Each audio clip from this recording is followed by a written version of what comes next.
Hello friends, welcome to knowledge centre. നമ്മൾ ഇന്ന് 8ാം ക്ലാസ്സിലെ സോഷ്യൽ സയൻസ് ആണ് നോക്കുന്നത്. കഴിഞ്ഞ ക്ലാസ്സിൽ നമ്മൾ 8ാം ക്ലാസ്സിലെ 13ാമത്തെ ചാപ്റ്റർ ആയ പുതിയ രാഷ്ട്രങ്ങൾ കെട്ടിപ്പടുക്കുന്നു എന്നുള്ള ഈ ഒരു ചാപ്റ്റർ ആയിരുന്നു നോക്കിയിട്ടുണ്ടായിരുന്നത്. ഇത് കംപ്ലീറ്റ് ആയിരുന്നില്ല. നമ്മൾ ഫസ്റ്റ് തന്നെ എന്താ നോക്കിയിട്ടുണ്ടായിരുന്നത്? അമേരിക്കൻ സ്വാതന്ത്ര്യ സമരത്തെ പറ്റിയിട്ടാണ് പറഞ്ഞിട്ടുണ്ടായിരുന്നത്. ഓക്കെ, അപ്പൊ അമേരിക്കൻ സ്വാതന്ത്ര്യ സമരത്തെ ഡീറ്റെയിൽ ആയിട്ട് ഈ ഒരു ചാപ്റ്ററിൽ പറയുന്നുണ്ട് കേട്ടോ. ഇനി റഷ്യൻ വിപ്ലവമാണ് നോക്കാനുള്ളത്. അപ്പോൾ ക്ലാസ്സിലേക്ക് കടക്കുന്നതിന് മുമ്പായിട്ട് ആരെങ്കിലും സബ്സ്ക്രൈബ് ചെയ്യാതെ കാണുന്നുണ്ടെങ്കിൽ ഒന്ന് സബ്സ്ക്രൈബ് ചെയ്ത് സപ്പോർട്ട് ചെയ്യട്ടോ. അതുപോലെ തന്നെ ഈ ഒരു ക്ലാസ് ഇഷ്ടപ്പെട്ടാൽ ഒന്ന് ലൈക്ക് ചെയ്യുക. അതുപോലെ നിങ്ങളുടെ അഭിപ്രായങ്ങൾ ഒന്ന് കമന്റ് ചെയ്യട്ടോ ക്ലാസ്സിനെ കുറിച്ചുള്ള. റഷ്യൻ വിപ്ലവം. ഇനി ഇവിടെ ലെനിന്റെ സമാഹൃത കൃതികളിൽ നിന്ന് ചെറിയൊരു ഭാഗം കൊടുത്തിട്ടുണ്ട്. ഞങ്ങളുടെ കാലത്ത് എല്ലാ സൂത്രങ്ങളും നേട്ടങ്ങളും നവീന സംസ്കാരത്തിന്റെ പുരോഗതിയും പ്രയോജനപ്പെടുത്തിക്കൊണ്ട് കൃഷിക്കാർ കൊള്ള ചെയ്യപ്പെട്ടിരുന്നു. അതിന്റെ ഫലമായിട്ടാണ് അവർ പട്ടിണി കിടക്കുന്നതും വാത്തിന്റെ കാൽ ഭക്ഷിക്കുന്നതും റൊട്ടിക്ക് പകരം ചളിക്കട്ടകൾ ഭക്ഷിക്കുന്നതും അജീർണം ബാധിച്ച് പ്രാണവേദന കൊണ്ട് മരിക്കുന്നതും.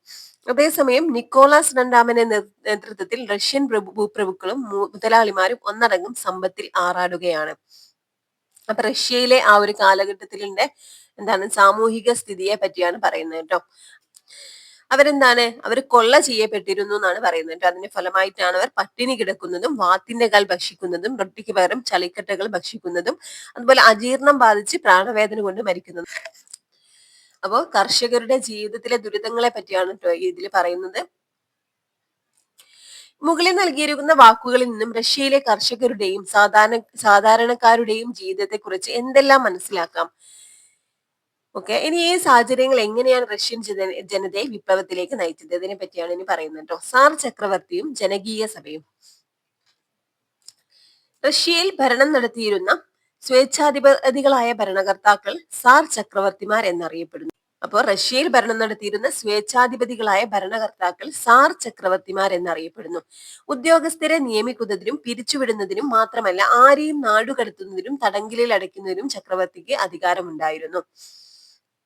ദുരിതപൂർണമായ തൊഴിൽ സാഹചര്യങ്ങൾ, സാമ്പത്തിക മാന്ദ്യം, ജപ്പാനുമായി നടന്നുകൊണ്ടിരുന്ന യുദ്ധം എന്നിവയാൽ രോഷാകുലരായ ജനങ്ങൾ സാമ്പത്തിക രാഷ്ട്രീയ നവീകരണത്തിനായി സാർ നിക്കോളാസ് രണ്ടാമനോട് അഭ്യർത്ഥിക്കാൻ ഫാദർ ഗാബോണിന്റെ നേതൃത്വത്തിൽ സെന്റ് പീറ്റേഴ്സ്ബർഗിലേക്ക് മാർച്ച് ചെയ്തു. പ്രതിഷേധക്കാരെ സൈന്യം വെടിയുതിർക്കുകയും 100-ലധികം തൊഴിലാളികൾ കൊല്ലപ്പെടുകയും ചെയ്തു. 1905 ജനുവരി 22-ന് സെന്റ് പീറ്റേഴ്സ്ബർഗിൽ നടന്ന ഈ ഒരു കൂട്ടക്കൊലയാണ് രക്തരൂക്ഷിതമായ ഞായറാഴ്ച എന്നറിയപ്പെടുന്നത് കേട്ടോ. ഇത് ഇമ്പോർട്ടന്റ് ആണ്. ഇത് ഒരുപാട് തവണ ചോദിച്ചിട്ടുള്ളതാണ്. എന്നാണ് ഈ ഒരു ഡേറ്റ് നോട്ട് ചെയ്യട്ടോ. 1905 ജനുവരി 22-നാണ്. ഇതിനെയാണ് രക്തരൂക്ഷിത ഞായറാഴ്ച എന്ന് അറിയപ്പെടുന്നത്. അപ്പൊ എന്താ പറഞ്ഞിട്ടുള്ളത്? ഈ ഒരു എന്തൊക്കെ സാഹചര്യങ്ങളാണ് പറഞ്ഞത്? ദുരിതപൂർണമായ തൊഴിൽ സാഹചര്യങ്ങൾ, സാമ്പത്തിക മാന്ദ്യം, ജപ്പാനുമായി നടന്നുകൊണ്ടിരുന്ന യുദ്ധം എന്നിവയാൽ രോഷാകുലരായ ജനങ്ങൾ സാമ്പത്തിക രാഷ്ട്രീയ നവീകരണത്തിനായി സാർ നിക്കോളാസ് രണ്ടാമനോട് അഭ്യർത്ഥിക്കാൻ ഫാദർ ഗാബോൺ എന്നതിന്റെ നേതൃത്വത്തിൽ സെന്റ് പീറ്റേഴ്സ്ബർഗിലേക്ക് മാർച്ച് ചെയ്തു. അപ്പൊ ഈ ഒരു മാർച്ചിലെ പ്രതിഷേധക്കാരെ സൈന്യം വെടിയുതിർക്കുകയും 100-ലധികം തൊഴിലാളികൾ കൊല്ലപ്പെടുകയും ചെയ്തു. ഡേറ്റ് 1905 ജനുവരി 22-നാണ്. ഇവിടെ വെച്ചാണ് സെന്റ് പീറ്റേഴ്സ്ബർഗിലാണ് ഈ ഒരു കൂട്ടക്കൊല നടന്നത്. ഇതിനെയാണ് രക്തരൂക്ഷിത ഞായറാഴ്ച അല്ലെങ്കിൽ ബ്ലഡി സൺഡേ എന്നറിയപ്പെടുന്നത്. ജനരോഷത്തെ തുടർന്ന് ദ്യൂമ എന്ന പാർലമെന്റ് രൂപീകരിക്കാൻ ചക്രവർത്തി സമ്മതിച്ചു. ദ്യൂമ. എന്നാൽ ദ്യൂമയിൽ നിർദ്ദേശിച്ച എല്ലാ പരിഷ്കാരങ്ങളും അദ്ദേഹം നിരസിക്കുകയും രാഷ്ട്രീയ സ്വാതന്ത്ര്യത്തെ അടിച്ചമർത്താൻ ശ്രമിക്കുകയും ചെയ്തു. അപ്പൊ ദ്യൂമ എന്തുമായി ബന്ധപ്പെട്ടതാണെന്ന് ചോദിച്ചാൽ റഷ്യൻ വിപ്ലവമായിട്ട് ബന്ധപ്പെട്ടതാണ് കേട്ടോ. ജനരോഷത്തെ തുടർന്ന് ഇത്രയും കാര്യങ്ങൾ നടന്നതിന് ഫലമായിട്ട് ജനരോഷത്തെ തുടർന്ന് ദ്യൂമ എന്ന പാർലമെന്റ് രൂപീകരിക്കാൻ ചക്രവർത്തി സമ്മതിച്ചെങ്കിലും എന്നാൽ ദ്യൂമയിൽ എന്തൊക്കെ കാര്യങ്ങൾ ഉൾക്കൊള്ളിക്കണം എന്ന് നിർദ്ദേശിച്ച കാര്യങ്ങളൊക്കെ നമ്മുടെ ചക്രവർത്തി നിരസിക്കുകയാണ് ചെയ്തത്. അതുപോലെ രാഷ്ട്രീയ സ്വാതന്ത്ര്യത്തെ അടിച്ചമർത്താൻ ശ്രമിക്കുകയും ചെയ്തു. പിന്നീട് ദ്യൂമയിൽ നിർദ്ദേശിച്ചിരുന്ന എല്ലാ കാര്യങ്ങളെയും പരിഷ്കാരങ്ങളെയും ചക്രവർത്തി നിരസിക്കുകയും ഈ രാഷ്ട്രീയ സ്വാതന്ത്ര്യത്തെ അടിച്ചമർത്താൻ ശ്രമിക്കുകയും ചെയ്തു. അടുത്ത ഹെഡിംഗ് ആണ് തൊഴിലാളികളും വിപ്ലവവും. റഷ്യൻ സമൂഹത്തിന് 2 ജനവിഭാഗങ്ങളാണ് ഉണ്ടായിരുന്നത്. തൊഴിലാളികളും കർഷകരും അടങ്ങുന്ന സാധാരണക്കാരായ ജനങ്ങളും പ്രഭുക്കളും മുതലാളിമാരും അടങ്ങുന്ന സമ്പന്ന വിഭാഗവും. സാധാരണ ജനങ്ങളായിരുന്ന കർഷകരെയും തൊഴിലാളികളെയും ഭരണകർത്താക്കളും പ്രഭുക്കന്മാരും അവജ്ഞതയോടെയാണ് കണ്ടിരുന്നത്. കർഷകരുടെയും തൊഴിലാളികളുടെയും ദയനീയ അവസ്ഥ എന്തായിരുന്നു എന്ന് പരിശോധിക്കാം. ഇവിടെ തൊഴിലാളികൾ നേരിട്ട പ്രധാന പ്രശ്നങ്ങളാണ് കുറഞ്ഞ വേതനം, അതുപോലെ മോശം ജീവിത സാഹചര്യമായിരുന്നു, വർദ്ധിച്ച തൊഴിൽ സമയം, വ്യവസായങ്ങളിൽ വിദേശ മുതലാളിമാരുടെ ആധിപത്യം. ഇതൊക്കെ എന്താണ് തൊഴിലാളികൾ നേരിട്ട പ്രശ്നങ്ങളാണ് കേട്ടോ. തൊഴിലാളികളെ പോലെ തന്നെ കർഷകരുടെയും അവസ്ഥ ദയനീയമായിരുന്നു. ഇനി എന്താണ് ഇവിടെ കൊടുത്തത്? കർഷകരുടെ ദയനീയാവസ്ഥ ആണ്. എന്തൊക്കെയാണ്? കർഷകർ സാമൂഹികമായും സാമ്പത്തികമായും അടിച്ചമർത്തപ്പെട്ടിരുന്നു. കൃഷിഭൂമിയിൽ അധികവും പ്രഭുക്കന്മാരുടെ കൈകളിലായിരുന്നു. ചെറിയൊരു വിഭാഗം കർഷകർക്ക് മാത്രമാണ് സ്വന്തമായി ഭൂമി ഉണ്ടായിരുന്നത്. കർഷകർ നൽകേണ്ട നികുതി വളരെ കൂടുതലായിരുന്നു. ഇതൊക്കെ എന്താണ് കർഷകർ നേരിട്ട പ്രശ്നങ്ങളാണ് കേട്ടോ. അപ്പൊ വിദേശ മുതലാളിമാരുടെ ആധിപത്യവും ചൂഷണവും കർഷകർക്കും തൊഴിലാളികൾക്കും ഇടയിൽ ട്രേഡ് യൂണിയനുകൾ രൂപീകരിക്കുന്നതിന് കാരണമായി. ഇതിവരിൽ രാഷ്ട്രീയ ബോധം വളരുന്നതിനിടയാക്കി. ഈ പശ്ചാത്തലത്തിലാണ് രാഷ്ട്രീയ പാർട്ടികൾ രൂപീകൃതമാകുന്നത്. അവയിൽ ഏറ്റവും പ്രധാനപ്പെട്ടതിനെ കുറിച്ച് പരിശോധിക്കാം. അപ്പൊ എന്താണ് ഇത്രയും പ്രശ്നങ്ങൾ തൊഴിലാളികളും കർഷകരും ഒക്കെ നേരിട്ടപ്പോൾ അവർ ട്രേഡ് യൂണിയനുകൾ രൂപീകരിച്ചു. ഇത് ഇവരിൽ എന്താണ് ഒരു രാഷ്ട്രീയ ബോധം വളരുന്നതിനിടയാക്കി. ഈ പശ്ചാത്തലത്തിൽ ഒരുപാട് രാഷ്ട്രീയ പാർട്ടികൾ രൂപീകൃതമാകുന്നുണ്ട്. അതിൽ പ്രധാനപ്പെട്ട രണ്ട് പാർട്ടികളാണ് പ്രധാനപ്പെട്ട പാർട്ടിയാണ് സോഷ്യൽ ഡെമോക്രാറ്റിക് വർക്കേഴ്സ് പാർട്ടി കേട്ടോ. Social democratic workers party. ഇത് തന്നെ രണ്ട് വിഭാഗങ്ങൾ ഉണ്ടായിരുന്നു, ബോൾഷെവിക്കുകളും അതുപോലെ മെൻഷെവിക്കുകളും. ഓക്കെ. ഇനി അടുത്തത് ആശയങ്ങളുടെ സ്വാധീനം. വിപ്ലവത്തിന് അനുകൂലമായ സാഹചര്യം സൃഷ്ടിക്കുന്നതിൽ സാഹിത്യകാരും വലിയ പങ്കുവഹിച്ചിരുന്നു. ലിയോ ടോൾസ്റ്റോയി, തുർഗനവ്, മാക്സിം ഗോർക്കി മുതലായവരുടെ രചനകൾ സാധാരണ ജനതയുടെ ശോചനീയാവസ്ഥ ഹൃദയസ്പർശിയായി ചിത്രീകരിക്കുന്നു. അപ്പൊ ഇവരൊക്കെ എന്താണ് റഷ്യൻ വിപ്ലവമായിട്ട് ബന്ധപ്പെട്ട സാഹിത്യകാരന്മാരാണ്. ലിയോ ടോൾസ്റ്റോയി, തുർഗനവ്, അതുപോലെ മാക്സിം ഗോർക്കി. എന്നാൽ വിപ്ലവം സൃഷ്ടിച്ചതും അതിനുവേണ്ട മാർഗനിർദ്ദേശങ്ങൾ നൽകിയതും കാൾ മാർക്സിന്റെയും ഫ്രെഡറിക് ഏംഗൽസിന്റെയും കമ്മ്യൂണിസ്റ്റ് സിദ്ധാന്തങ്ങൾ അടങ്ങിയ കമ്മ്യൂണിസ്റ്റ് മാനിഫെസ്റ്റോ ആയിരുന്നു കേട്ടോ. ആരൊക്കെയാണ്? കാൾ മാർക്സിന്റെയും ഫ്രെഡറിക് ഏംഗൽസിന്റെയും കമ്മ്യൂണിസ്റ്റ് സിദ്ധാന്തങ്ങൾ അടങ്ങിയ കമ്മ്യൂണിസ്റ്റ് മാനിഫെസ്റ്റോ ആയിരുന്നു ഈ ഒരു വിപ്ലവത്തിന് വേണ്ടിയിട്ടുള്ള മാർഗനിർദ്ദേശങ്ങൾ നൽകിയിട്ടുണ്ടായിരുന്നത്. മാർക്സിസ്റ്റ് പ്രത്യയശാസ്ത്ര പ്രകാരം മനുഷ്യ ജീവിതത്തിലെ രാഷ്ട്രീയവും സാമൂഹികവും ബുദ്ധിപരവുമായ എല്ലാ പ്രവർത്തനങ്ങളും നിർണ്ണയിക്കുന്നത് സമൂഹത്തിലെ ഉൽപാദന രീതിയാണ്. തൊഴിലാളികളാണ് ഉൽപാദനത്തിന്റെ അടിസ്ഥാനമെന്നും അതിനാൽ തൊഴിലാളികളുടെ ആധിപത്യത്തിനായി നിലകൊള്ളുമെന്നും മാർക്സിസ്റ്റ് ആശയത്തിന് രൂപം നൽകിയ കാൾ മാർക്സും ഫ്രെഡറിക് ഏംഗൽസും വാദിച്ചു. അപ്പൊ എന്താ പറഞ്ഞത്? മാർക്സിസ്റ്റ് പ്രത്യയശാസ്ത്ര പ്രകാരം എന്താണ് മനുഷ്യ ജീവിതത്തിലെ രാഷ്ട്രീയവും സാമൂഹികവും ബുദ്ധിപരവുമായ എല്ലാ പ്രവർത്തനങ്ങളും നിർണ്ണയിക്കുന്നത് സമൂഹത്തിന്റെ ഉൽപാദന രീതിയാണ് കേട്ടോ. ഈ തൊഴിലാളികളാണ് ഉൽപാദനത്തിന്റെ അടിസ്ഥാനമെന്നും അതിനാൽ തൊഴിലാളികളുടെ ആധിപത്യത്തിനായി നിലകൊള്ളുമെന്നും മാർക്സിസ്റ്റ് ആശയത്തിന് രൂപം നൽകിയ കാൾ മാർക്സും ഫ്രെഡറിക് ഏംഗൽസും വാദിച്ചു. അപ്പൊ മാർക്സിസ്റ്റ് ആശയത്തിന് രൂപം നൽകിയത് ആരൊക്കെയാണ്? കാൾ മാർക്സും ഫ്രെഡറിക് ഏംഗൽസും ആണ്. ഇനി ഇവിടെ ഒന്നാം ലോക മഹായുദ്ധം ആരംഭിച്ചപ്പോൾ റഷ്യയും പങ്കാളിയായി. ഒന്നാം ലോക യുദ്ധം ആരംഭിച്ചപ്പോൾ റഷ്യയും അതിൽ പങ്കാളിയായി. ആയുധങ്ങളുടെ കുറവും പരിശീലനത്തിന്റെ അഭാവവും മൂലം ആയിരക്കണക്കിന് സൈനികർ കൊല്ലപ്പെട്ടു. ഇത് സാർ ഭരണകൂടത്തിനെതിരെ സാധാരണ ജനങ്ങൾക്കിടയിൽ നിന്ന് വിമർശനം ഉയർന്നു വരുന്നതിനിടയാക്കി. ഈ സമയത്ത് റഷ്യയിലുണ്ടായ ഭക്ഷ്യ ദൗർബല്യം പ്രശ്നങ്ങൾ രൂക്ഷമാക്കിയ ജനങ്ങൾക്കിടയിൽ വിപ്ലവ ചിന്തകൾ ഉണരുന്നതിന് ഇത് വഴി തെളിച്ചു. അപ്പൊ ജനങ്ങള് എന്താണ് വിപ്ലവത്തിലേക്ക് നയിച്ച കാര്യങ്ങൾ എന്തൊക്കെയായിരുന്നു? ഒന്നാം ലോക മഹായുദ്ധത്തിൽ റഷ്യയും പങ്കാളിയായി. എന്നാൽ ആയുധങ്ങളുടെ കുറവും അതുപോലെ പരിശീലനത്തിന്റെ അഭാവവും കാരണം എന്താണ് ആയിരക്കണക്കിന് സൈനികർ കൊല്ലപ്പെട്ടു. ഇതെന്താണ് സാർ ഭരണകൂടത്തിനെതിരെ സാധാരണക്കാരെ തിരിയാൻ കാരണമായി. ഈ സമയത്ത് റഷ്യയിലുണ്ടായ ഭക്ഷ്യ ദൗർബല്യം പ്രശ്നം രൂക്ഷമാക്കി. അപ്പൊ സാമ്പത്തികമായും അതുപോലെ സാമൂഹികമായിട്ടും ഒക്കെ റഷ്യ തകരുകയാണ് ചെയ്തല്ലേ ഒന്നാം ലോക യുദ്ധത്തിൽ. അപ്പൊ ഇതെന്താണ് ജനങ്ങൾക്കിടയിൽ വിപ്ലവ ചിന്തകൾ ഉണരുന്നതിന് ഇത് വഴിതെളിയിച്ചു. അടുത്തത് രാജാധികാരം അവസാനിക്കുന്നു. 1917 മാർച്ച് 8 ഏകാധിപത്യം നശിക്കട്ടെ എന്ന മുദ്രാവാക്യം ഉയർത്തി സ്ത്രീ തൊഴിലാളികൾ മുൻപന്തിയിൽ നിന്നുകൊണ്ട് ഗ്രാദിൽ പണിമുടക്കും മാർച്ചും നടത്തി. ഇതിനെ നേരിടാൻ അയച്ച പട്ടാളക്കാർ തൊഴിലാളികളുടെ പക്ഷത്തു ചേർന്നു. സാർ നിക്കോളാസ് രണ്ടാമനെ 1917 മാർച്ച് 15 സ്ഥാനഭ്രഷ്ടനാക്കിക്കൊണ്ട് മെൻഷെവിക്കുകളുടെ നേതാവായ അലക്സാണ്ടർ കെരൻസ്കി യുടെ കീഴിൽ ഒരു താൽക്കാലിക ഗവൺമെന്റ് രൂപീകരിച്ചു. ഈ വിപ്ലവമാണ് ഫെബ്രുവരി വിപ്ലവം എന്നറിയപ്പെടുന്നത്. ഫെബ്രുവരി വിപ്ലവം നടക്കുന്നത് മാർച്ചിലാണ് കേട്ടോ. മാർച്ച് 8 ഫെബ്രുവരി വിപ്ലവം എന്നാണ് അറിയപ്പെടുന്നത്. ആ ഒരു എന്തായിരുന്നു മാർച്ച് 8-ന് എന്താ നടന്നത്? ഏകാധിപത്യം നശിക്കട്ടെ എന്ന മുദ്രാവാക്യം ഉയർത്തി സ്ത്രീ തൊഴിലാളികൾ മുൻപന്തിയിൽ നിന്നുകൊണ്ട് പെട്രോഗ്രാദിൽ പണിമുടക്കും മാർച്ചും നടത്തി. ഇതിനെ നേരിടാൻ അയച്ച പട്ടാളക്കാർ എന്താ ചെയ്തത്? തൊഴിലാളികളുടെ പക്ഷത്ത് ചേരുകയാണ് ചെയ്തത്.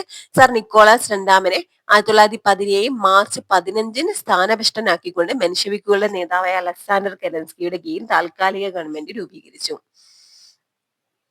അപ്പൊ ഈ ഒരു മാർച്ച് നടക്കുന്നത് അല്ല, ഈ ഒരു പെട്രോഗാദിൽ പണിമുടക്ക് മാർച്ച് നടത്തിയത് എന്താണ്? മാർച്ച് 8-നാണ് കേട്ടോ.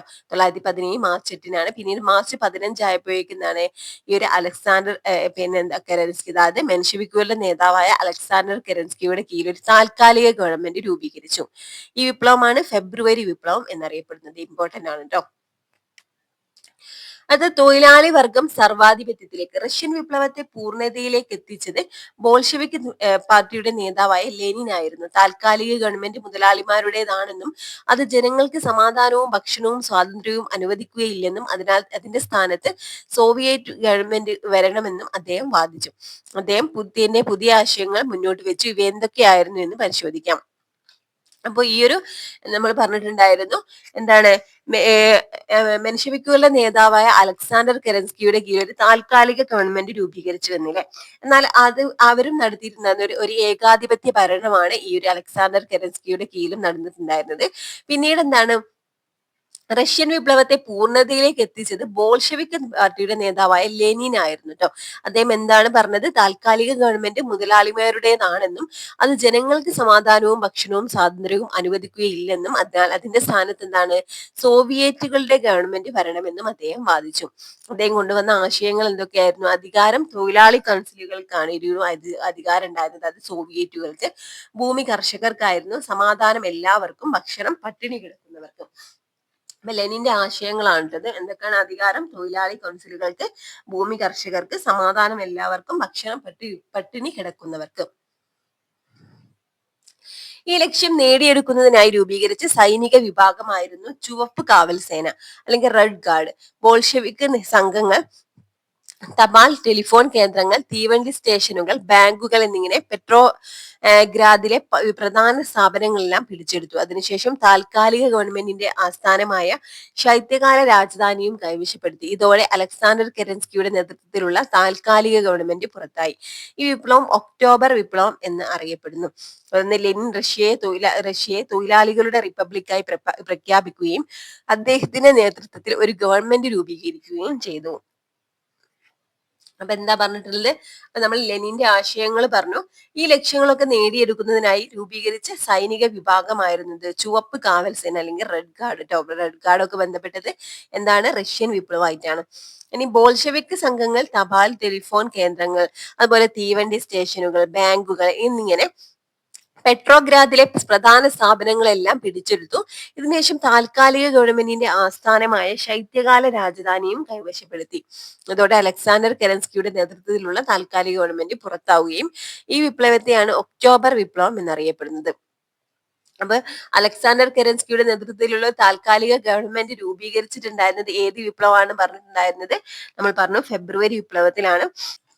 അപ്പൊ റഷ്യൻ കലണ്ടർ അന്താരാഷ്ട്ര കലണ്ടറിനേക്കാൾ അല്ലെങ്കിൽ ഗ്രിഗേറിയൻ കലണ്ടറിനേക്കാൾ 13 ദിവസം പിന്നിലായതിനാലാണ് മാർച്ച് നടന്ന വിപ്ലവം ഫെബ്രുവരി വിപ്ലവം എന്ന് അറിയപ്പെടുന്നത്. ഇനി 1870-ലാണ് ലെനിൻ ജനിച്ചത്. ലെനിനെ പറ്റിയാണ് കേട്ടോ. 1870-കളിലാണ് ജനിച്ചത്. 70-ലാണ് സാമൂഹ്യ വ്യവസ്ഥയിൽ മൗലികമായ മാറ്റം രഹസ്യ സംഘടനകൾ കൊണ്ട് ഉണ്ടാക്കാൻ സാധിക്കുകയില്ല എന്നും തൊഴിലാളികളെ സംഘടിപ്പിച്ചുകൊണ്ട് മാത്രമേ അത് നേടാനാകൂ എന്നും അദ്ദേഹത്തിന് ബോധ്യപ്പെട്ടു. ഈ കാഴ്ചപ്പാടാണ് റഷ്യയിൽ തൊഴിലാളികളുടെയും കർഷകരുടെയും വിപ്ലവം അനിവാര്യമാക്കി തീർത്തത്. ഒക്ടോബർ വിപ്ലവത്തിനും തുടർന്ന് രൂപീകൃതമായ വിപ്ലവ ഭരണകൂടത്തിനും നേതൃത്വം നൽകിയത് ലെനിനാണ് കേട്ടോ. ലെനിനാണ് ഒക്ടോബർ വിപ്ലവത്തിനും നേതൃത്വം നൽകിയത്. പിന്നീട് രൂപീകൃതമായ വിപ്ലവ ഭരണകൂടത്തിനും നേതൃത്വം നൽകിയത് ലെനിനാണ്.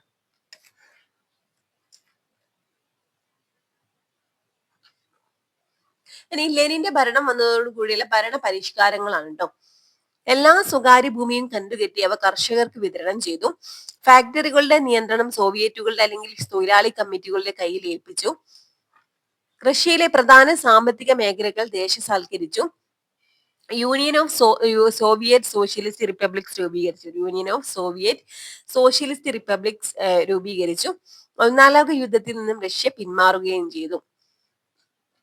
ഇതൊക്കെ എന്താണ് ലെനിന്റെ ഭരണം വന്നതോടുകൂടിയുള്ള ഭരണ പരിഷ്കാരങ്ങളാണ് ട്ടോ. അടുത്തത് മാറുന്ന സാമ്പത്തിക നയം. സാമ്പത്തിക മേഖലയിൽ നിരവധി വിപ്ലവകരമായ നടപടികൾ ലെനിൻ സ്വീകരിച്ചു. 1921 ലെനിൻ നടപ്പിലാക്കിയ പരിഷ്കാരമാണ് പുത്തൻ സാമ്പത്തിക നയം അല്ലെങ്കിൽ ന്യൂ എക്കണോമിക് പോളിസി. അതുപോലെ സ്വകാര്യ വാണിജ്യം, കൃഷി എന്നിവയിലേക്കും സ്വകാര്യ മുതൽ മുടക്കിലേക്കുമുള്ള ഭാഗികമായ തിരിച്ചുപോക്കായിരുന്നു പുത്തൻ സാമ്പത്തിക നയം. വൻ വ്യവസായങ്ങളെ ട്രസ്റ്റുകളുമായി സംയോജിപ്പിച്ചു. അതേസമയം സഹകരണ മേഖലയ്ക്ക് ഗവൺമെന്റ് പ്രോത്സാഹനം നൽകി. എന്നാൽ മുതലാളിത്തത്തിന്റെ പുനരുജ്ജീവനം ഉണ്ടാകാതിരിക്കുന്നതിനായി ഗവൺമെന്റിന്റെ കർശന നിയന്ത്രണം ഉണ്ടായിരുന്നു. പുത്തൻ സാമ്പത്തിക നയം നടപ്പിലാക്കുന്നതിലൂടെ അദ്ദേഹം യൂണിയൻ ഓഫ് സോവിയറ്റ് സോഷ്യലിസ്റ്റ് റിപ്പബ്ലിക്സിനെ USSR ലോകത്തിനെ വൻ ശക്തിയായി വളർത്തി. അപ്പൊ പുത്തൻ സാമ്പത്തിക നയത്തിന് നേതൃത്വം നൽകിയത് ലെനിനാണ് ട്ടോ. 1921 നടപ്പിലാക്കിയ പരിഷ്കാരമാണ് പുത്തൻ സാമ്പത്തിക നയം. അപ്പൊ എന്താ പിന്നീട് ഇമ്പോർട്ടന്റ് ആയി പറഞ്ഞത് എന്താ പുത്തൻ സാമ്പത്തികം നടപ്പിലാക്കിയതിലൂടെ അദ്ദേഹം യൂണിയൻ ഓഫ് സോവിയറ്റ് സോഷ്യലിസ്റ്റ് റിപ്പബ്ലിക്സിനെ അല്ലെങ്കിൽ USSR ലോകത്തിനെ വൻ ശക്തിയായി വളർത്തി. അടുത്തത് ഏപ്രിൽ തീസിസ്. ബോൾഷെവിക് പാർട്ടിയുടെയും സോവിയറ്റുകളുടെയും സംയുക്ത യോഗത്തിൽ ലെനിൻ അവതരിപ്പിച്ചതാണ് ഏപ്രിൽ തീസിസ്. ബൂർഷ്വാ ജനാധിപത്യത്തിൽ നിന്നും സോഷ്യലിസ്റ്റ് വിപ്ലവത്തിലേക്ക് മാറുന്നതിന് സ്വീകരിക്കേണ്ട പദ്ധതികളാണ് ഇതിൽ വിവരിച്ചിരിക്കുന്നത്. തൊഴിലാളികളുടെയും കർഷകരുടെയും കൈകളിലേക്ക് അധികാരം കൈമാറ്റം ചെയ്യേണ്ട അവസ്ഥയാണ് നിലവിലുള്ളതെന്നാണ് അദ്ദേഹം ഇതിൽ വ്യക്തമാക്കുന്നത് ട്ടോ. അപ്പൊ എന്താണ് ഏപ്രിൽ തീസിസ് എന്ന് പറഞ്ഞാല് ലെനിൻ അവതരിപ്പിച്ചതാണിത്. എന്തിനാണ്? ബോൾഷെവിക് പാർട്ടികളുടെയും സോവിയറ്റുകളുടെയും സംയുക്ത യോഗത്തിനാണ് അവതരിപ്പിച്ചത്. എന്താണ്? ബൂർഷ്വാദി ജനാധിപത്യത്തിൽ നിന്നും സോഷ്യലിസ്റ്റ് വിപ്ലവത്തിലേക്ക് മാറുന്നതിന് സ്വീകരിക്കേണ്ട പദ്ധതികളാണ് ഇതിൽ വിവരിച്ചിട്ടുണ്ടായിരുന്നു ട്ടോ. തൊഴിലാളികളുടെയും കർഷകരുടെയും കൈകളിലാണ് അധികാരം കൈമാറ്റം ചെയ്യേണ്ട അവസ്ഥയെന്ന് ആണ് നിലവിലുള്ളതെന്ന് അദ്ദേഹം ഇതിൽ വ്യക്തമാക്കുന്നുണ്ട്. ഏപ്രിൽ തീസിസ് ട്ടോ. അപ്പൊ ഇത്രയാണ് നമുക്ക് റഷ്യൻ വിപ്ലവമായിട്ട് ബന്ധപ്പെട്ട് പഠിക്കാനുള്ളത്.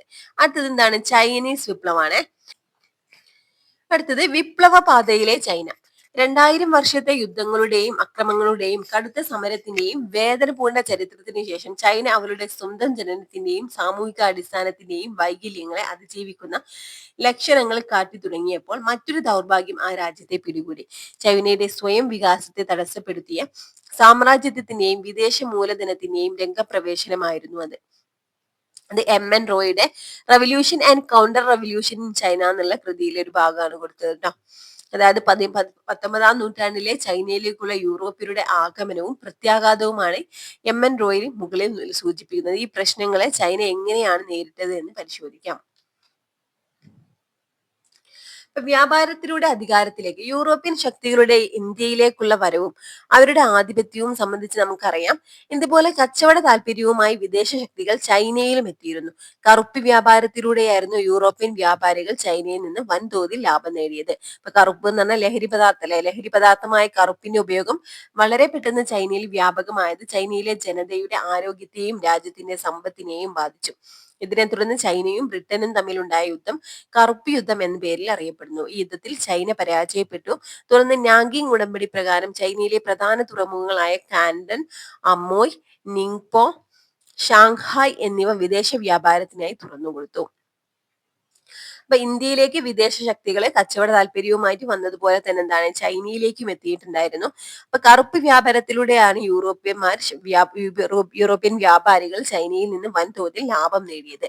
ലഹരി പദാർത്ഥമായ കറുപ്പിന്റെ ഉപയോഗം വളരെ പെട്ടെന്ന് തന്നെ ചൈനയിൽ വ്യാപകമായി. ഇത് ചൈനയിലെ ജനങ്ങളുടെ ആരോഗ്യത്തെയും രാജ്യത്തിന്റെ സമ്പത്തിനെയും ഒക്കെ ഇത് ബാധിച്ചു. ഇതിനെ തുടർന്ന് ചൈനയും ബ്രിട്ടനും തമ്മിലുണ്ടായ യുദ്ധമാണ് കറുപ്പ് യുദ്ധം. അപ്പൊ കറുപ്പ് യുദ്ധം ആരൊക്കെ തമ്മിലായിരുന്നു പറഞ്ഞാൽ ചൈനയും ബ്രിട്ടനുമാണ് ട്ടോ. ഈ യുദ്ധത്തിൽ ചൈന പരാജയപ്പെട്ടു. തുടർന്ന് നാങ്കിങ് ഉടമ്പടി ഉടമ്പടിയാണ് ട്ടോ പ്രകാരം ചൈനയിലെ പ്രധാന തുറമുഖങ്ങളായ കാൻഡൻ, അമോയ്, നിങ്പോ, ഷാങ്ഹായ് എന്നിവ വിദേശ വ്യാപാരത്തിനായി തുറന്നുകൊടുത്തു. അതത് രാജവാഴ്ച അവസാനിക്കുന്നു. വിദേശ ശക്തികളുടെ വർദ്ധിച്ചു വന്ന ഇടപെടൽ ചൈനയിലെ ജനങ്ങൾക്കിടയിൽ അവരോട് വെറുപ്പ് വർദ്ധിച്ചു. ഇതിന്റെ ഫലമായി ചൈനയിൽ ധാരാളം രഹസ്യ സംഘടനകൾ രൂപം കൊണ്ടു. അങ്ങനെ രൂപം കൊണ്ട ഒരു രഹസ്യ സംഘടനയായിരുന്നു ബോക്സർമാർ. അവരുടെ ചിഹ്നം ബോക്സർമാരുടെ മുഷ്ടി, ബോക്സേഴ്സ് ഫിസ്റ്റ് ആയിരുന്നു. അപ്പൊ യൂറോപ്യൻ അധിനിവേശത്തിനെതിരെ ഇവർ നടത്തിയ ചെറുത്തുനിൽപ്പാണ് ബോക്സർ ലഹള എന്നറിയപ്പെടുന്നത്. ബോക്സർ ലഹളയ്ക്ക് ശേഷം ചക്രവർത്തി ചൈനയിൽ ചില പരിഷ്കാരങ്ങൾ നടപ്പിലാക്കി. അതാണ് ഇവിടെ കൊടുത്തത് കേട്ടോ. അപ്പൊ ബോക്സർ ലഹള ചൈനീസ് വിപ്ലവമായിട്ട് ബന്ധപ്പെട്ടതാണ് കേട്ടോ. അപ്പൊ വിദേശ ശക്തികളുടെ ഇടപെടൽ വർദ്ധിച്ചു വന്നതുകൊണ്ട് എന്താണ് ചൈനയ്ക്കിടയിൽ അവരോട് ഒരു വെറുപ്പ് വർദ്ധിച്ചു. ചൈനയിലെ ജനങ്ങൾക്കിടയിൽ എന്താണ് അവരോട്, അതായത് വിദേശ ശക്തികളുടെ ഈ ഒരു എന്താണ് വർദ്ധിച്ചു വന്ന ഇടപെടൽ കാരണം അവരോട് ഒരു വെറുപ്പ് തോന്നാൻ കാരണമായി. ഇതിന്റെ ഫലമായിട്ട് എന്താണ് ചൈനയിൽ ധാരാളം രഹസ്യ സംഘടനകൾ ഇവർക്കെതിരെ രൂപം കൊണ്ടു. ഇങ്ങനെ രൂപം കൊണ്ട ഒരു രഹസ്യ സംഘടനയാണ് ബോക്സർമാർ കേട്ടോ. അവരുടെ ചിഹ്നം ബോക്സർമാരുടെ മുഷ്ടി അല്ലെങ്കിൽ ബോക്സേഴ്സ് ഫിസ്റ്റ് ആണ്. അപ്പൊ യൂറോപ്യൻ അധിനിവേശത്തിന് ഇവർ നടത്തിയ ചെറുത്തുനിൽപ്പാണ് ബോക്സർ ലഹള എന്നറിയപ്പെടുന്നത്. ഇനി ഇവിടെ എന്താണ് ബോക്സർ ലഹളയ്ക്ക് ശേഷം ചക്രവർത്തി ചൈനയിൽ ചില പരിഷ്കാരങ്ങൾ നടപ്പിലാക്കിയിട്ടുണ്ടായിരുന്നു. അതാണ് ഇവിടെ കൊടുത്തത് കേട്ടോ. പാശ്ചാത്യ വിദ്യാഭ്യാസം ചൈനയിൽ നടപ്പിലാക്കി. യൂറോപ്യൻ രാജ്യങ്ങളിലെ രാഷ്ട്രീയ വ്യവസ്ഥിതികളെ കുറിച്ച് പഠിക്കുന്നതിന് ഒരു കമ്മീഷനെ നിയമിച്ചു. ചക്രവർത്തിയുടെ ഇത്തരം പരിഷ്കാരങ്ങൾ ചൈനയിലെ ജനങ്ങളെ തൃപ്തിപ്പെടുത്തിയില്ല. ചൈന ഭരിച്ചിരുന്ന മഞ്ചു രാജവംശമാണ് ചൈനയിൽ അന്ന് ഭരിച്ചിട്ടുണ്ടായിരുന്നത്. അപ്പൊ നമ്മൾ എന്താണ് റഷ്യൻ വിപ്ലവം പറഞ്ഞപ്പോ ആരായിരുന്നു? സർ ചക്രവർത്തിമാരായിരുന്നു അല്ലെ. ഇപ്പൊ ഇവിടെ ചൈന ഭരിച്ചിരുന്നത് മഞ്ചു രാജവംശമാണ്. അപ്പൊ മഞ്ചു രാജവംശത്തെ അധികാരത്തിൽ നിന്ന് പുറന്തള്ളിയാൽ മാത്രമേ പാശ്ചാത്യ ശക്തികളിൽ നിന്ന് ചൈനയെ മോചിപ്പിക്കാൻ കഴിയൂ എന്ന് ജനങ്ങൾ വിശ്വസിച്ചു. ഇവർക്ക് നേതൃത്വം നൽകിയത് ഡോക്ടർ സൺയാത്സൻ ആയിരുന്നു കേട്ടോ. ഡോക്ടർ സൺയാത്സൻ ആണ് വിപ്ലവത്തിന് നേതൃത്വം നൽകിയിരുന്നത്. അദ്ദേഹം ദേശീയത, ജനാധിപത്യം, സോഷ്യലിസം എന്നീ ആശയങ്ങൾ മുന്നോട്ട് വെച്ചു.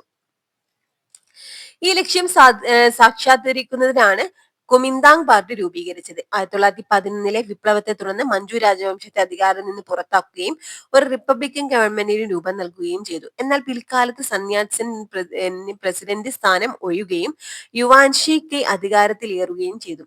1916 ഇദ്ദേഹത്തിന്റെ മരണത്തെ തുടർന്ന് സന്യാസൻ വീണ്ടും അധികാരമേറ്റു. അപ്പൊ ഇത്രയും കാര്യങ്ങൾ നമ്മൾ പറഞ്ഞപ്പോ സന്യാസിന് വിപ്ലവത്തിന് നേതൃത്വം നൽകി. അദ്ദേഹം ഏതൊക്കെ ആശയങ്ങൾക്കായിരുന്നു പ്രാധാന്യം കൊടുത്തത്? ദേശീയത, ജനാധിപത്യം, സോഷ്യലിസം. ഈ ലക്ഷ്യങ്ങളൊക്കെ കൈവരിക്കുന്നതിനായിട്ട് എന്താണ് ഒരു കുമിന്താങ് പാർട്ടി അവിടെ രൂപീകരിക്കുകയാണ് ചെയ്തത് കേട്ടോ. പിന്നീട് 1911 വിപ്ലവത്തെ തുടർന്ന് മഞ്ചു രാജവംശം അധികാരത്തിൽ നിന്ന് പുറത്താവുകയും ഒരു റിപ്പബ്ലിക്കൻ ഗവൺമെന്റിന് രൂപം നൽകുകയും ചെയ്തു. അപ്പൊ ഈ ഒരു എന്നാൽ എന്താണ് പിൽക്കാലത്ത് സന്യാസൻ പ്രസിഡന്റ് സ്ഥാനം ഒഴിയുകയും ഈ എന്താണ് പിന്നീട് നിലവിൽ വന്ന ഗവൺമെന്റിന് രൂപം നൽകി, റിപ്പബ്ലിക്കൻ ഗവൺമെന്റിന് രൂപം നൽകി. അതിന്റെ പ്രസിഡന്റ് ആരായിരുന്നു? സന്യാസൻ ആയിരുന്നു കേട്ടോ. എന്നാൽ എന്താണ് പിന്നീട് സന്യാസൻ ഈ ഒരു അധികാരത്തിൽ നിന്ന് എന്താണ് പിൽക്കാലത്ത് സന്യാസൻ പ്രസിഡന്റ് സ്ഥാനം ഒഴിയുകയും യുവാൻഷി കെ അധികാരത്തിലേറുകയും ചെയ്തു.